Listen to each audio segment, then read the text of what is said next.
At above 43 degrees Celsius, New Delhi, India saw its hottest July day in 90 years. Elsewhere in the world, Canada and countries in the Nordic region are also going through severe heat waves. But in the years to come, it will be India and South Asia that will see some of the harshest consequences of a warming planet.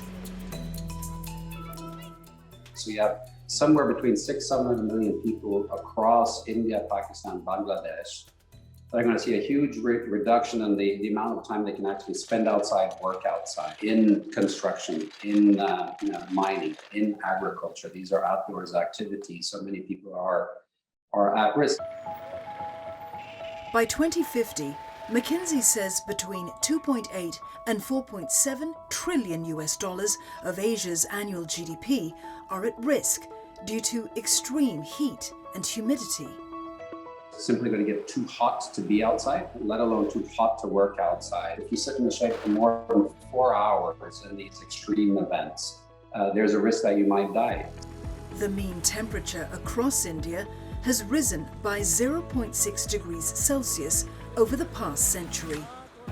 While that's slower than the 1 degree global average, the economic impact has been significant. Those that have warmed the fastest have seen their gross domestic product, or GDP, grow on average by 56% less than those that have warmed the slowest. And the impact will be even more severe if temperatures rise beyond 2 degrees.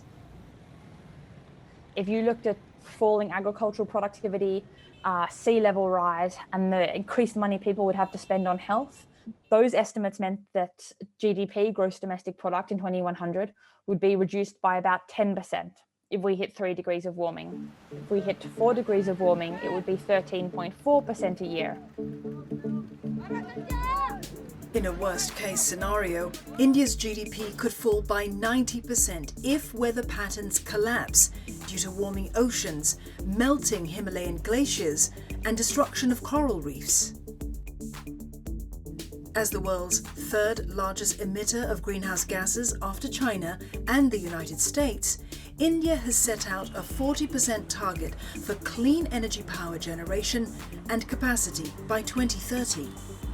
Its goal includes a 33 to 35% reduction in emission intensity of GDP by the next decade.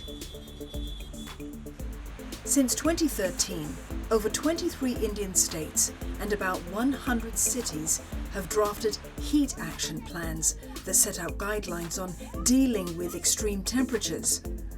The Natural Resources Defence Council has been working with local governments to include installation of heat-proofing roofs as part of these plans.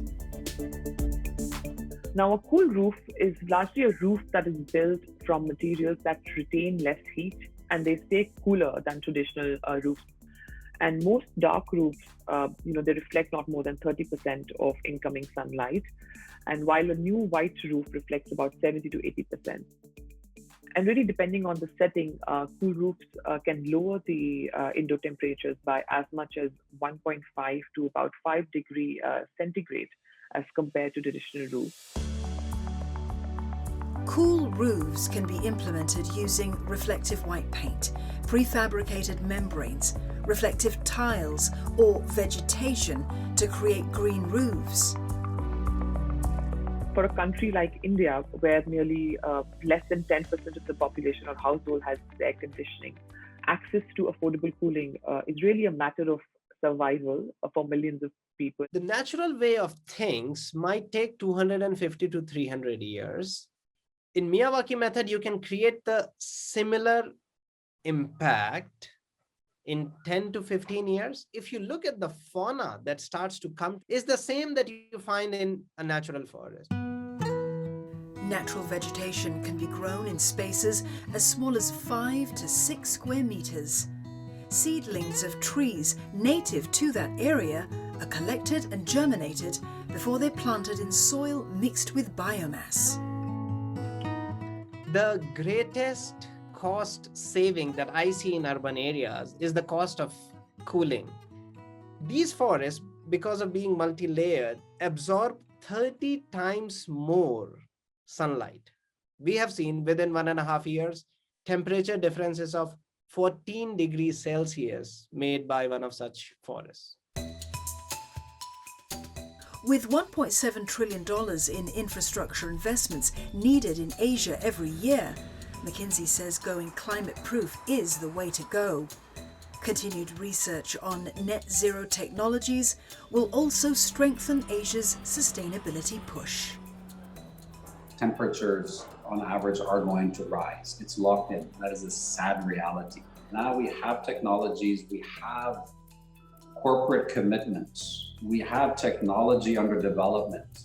You combine all of these things, and that makes me an optimist that we actually can turn the tide on sustainability.